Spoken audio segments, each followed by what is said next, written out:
Hello everyone, আসসালামু আলাইকুম। আয়াত ফুডকার্টে সবাইকে স্বাগত জানিয়ে শুরু করেছি আজকের আরেকটা নতুন রেসিপি।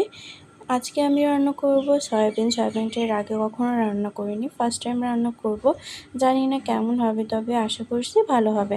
তো প্রথমে আমি চুলায় পানি বসিয়ে দিয়েছি। পানিটা যখন ফুটতে থাকবে তখন সয়াবিনগুলো এর মধ্যে দিয়ে 1 মিনিট সিদ্ধ করে নেব। এরপরে সয়াবিনগুলোকে হাতের সাহায্যে ভালোভাবে চিপে একটা বাটিতে নিয়ে নেব। এরপরে সয়াবিনটাকে ভাজতে হবে, এর জন্য চুলায় পরিমাণ মতো তেল দিয়ে দিব। দিয়ে ভালো করে সয়াবিনটাকে ভেজে নিব। সয়াবিনটাকে কিন্তু লাল লাল করে ভেজে নিতে হবে, এতে করে সুন্দর একটা কালার আসবে। যখন আমি সয়াবিনগুলোকে লাল লাল করে ভেজে নিচ্ছিলাম তখন খুবই সুন্দর একটা ফ্লেভার আসছিল। সয়াবিনগুলোকে লাল লাল করে ভাজা হয়ে গেছে, এখন উঠিয়ে নেব।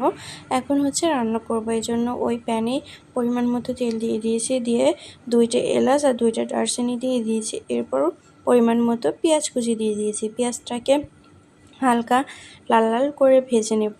লাল লাল করে ভাজা হয়ে গেলে এর মধ্যে আমি বাটা মশলাগুলো অ্যাড করব। এখানে আমি কিছুটা পরিমাণে রসুন বাটা, কিছুটা পরিমাণে আদা বাটা আর কিছুটা পরিমাণে জিরা বাটা দিয়ে দিয়েছি। এরপর অল্প একটু পানি দিয়ে মশলাটাকে ভালো মতো মিশিয়ে নিয়ে এর মধ্যে গুঁড়া মশলাগুলো অ্যাড করতে হবে।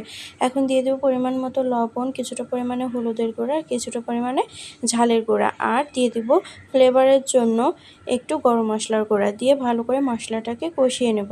মশলাটা যখন ভালো মতো কষানো হয়ে যাবে তখন আমি সয়াবিনগুলো এর মধ্যে দিয়ে দেব। সয়াবিনগুলো মশলার সাথে ভালো করে মিশিয়ে একটু নেড়েচেড়ে অল্প পরিমাণে পানি দিয়ে দেবো। এর মধ্যে পানিটা দিয়ে দেব যাতে সয়াবিনটা ভালো মতো সিদ্ধ হয়ে যায়। খুব বেশি পানি দেওয়ার প্রয়োজন নেই, অল্প একটু পানি দিলে সয়াবিনটা ভালোভাবে সিদ্ধ হয়ে যাবে। এরপর যখন সয়াবিন থেকে বলক চলে আসবে তখন এর মধ্যে আমি কয়েকটি চেরা কাঁচামরিচ দিয়ে দেবো ফ্লেভারের জন্য। এরপরে সয়াবিনটাকে ভুনা ভুনা করে রান্না করে নেব। এভাবে ভুনা ভুনা করে রান্না করলে কিন্তু খেতে অনেক বেশি ভালো লাগে। তো দেখতেই পাচ্ছেন মাশাআল্লাহ সয়াবিন রান্নাটা আমার একদম কমপ্লিট। যদি রেসিপিটি আপনাদের কাছে ভালো লেগে থাকে অবশ্যই কমেন্ট করে জানাবেন কেমন হয়েছে। আর আমার চ্যানেলটিকে সাবস্ক্রাইব করে সবসময় পাশে থাকবেন।